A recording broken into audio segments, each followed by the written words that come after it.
السلام علیکم ورحمۃ اللہ وبرکاتہ۔ پیارے ساتھیوں، آج ہم عید کے بارے میں سنیں گے انشاءاللہ العزیز۔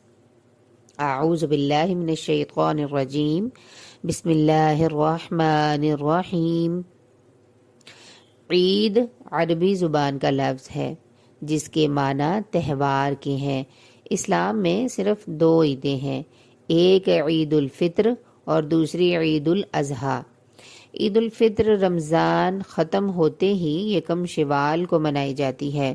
یہ عید اس امر پر اظہار تشکر کے طور پر منائی جاتی ہے کہ اللہ تعالیٰ نے اپنے بندوں کو رمضان کے روزے رکھنے کی توفیق عطا فرمائی ہے۔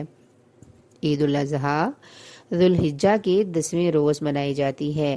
یہ اس واقعے کی یاد کے طور پر منائی جاتی ہے کہ جب حضرت ابراہیم علیہ السلام نے اللہ تعالیٰ کی خوشنودی کے لیے اپنے بیٹے حضرت اسماعیل علیہ السلام کی قربانی پیش کر دی تھی، اللہ تعالیٰ نے قربانی قبول فرمائی اور عین وقت پر اسماعیل علیہ السلام کو بچا لیا اور ایک عظیم قربانی کا آغاز کر دیا گیا۔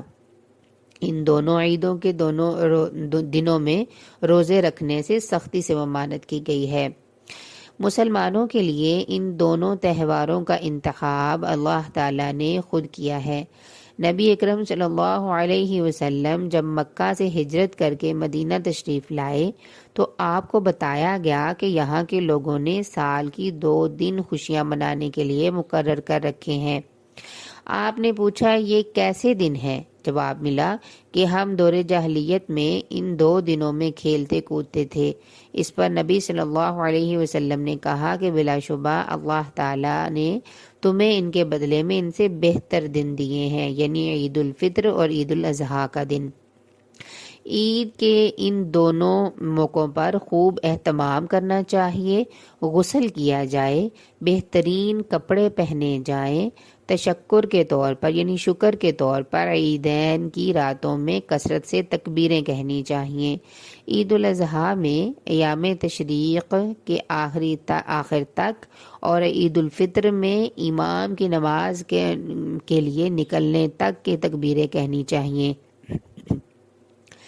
ایک دوسرے کو عید کی مبارکباد دینی چاہیے اور یوں کہنا چاہیے، تقبل اللہ منا و منکا، اللہ تعالیٰ تمہاری اور ہماری عبادت قبول فرمائے۔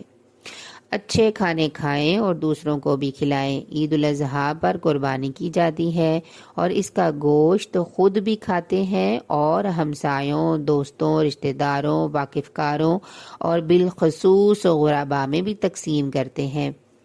عید کی نماز 2 رکعتوں پر مشتمل ہوتی ہے۔ پہلی رکعت میں رسول اللہ صلی اللہ علیہ وسلم تکبیر تحریمہ کے علاوہ 7 تکبیریں اور دوسری رکعت میں 5 تکبیریں کہتے تھے۔ نماز عید کے لیے اذان اور اقامت نہیں ہوتی۔ نماز پڑھانے کے بعد امام لوگوں کو خطبہ دیتا ہے اور ان کو وعظ و نصیحت کرتا ہے۔ امام کا خطبہ سننا اور اس کے بعد مسلمانوں کی اجتماعی دعا میں شریک ہونا ضروری ہے۔ اللہ تعالی ہمیں اس پر عمل کرنے کی توفیق عطا فرمائے۔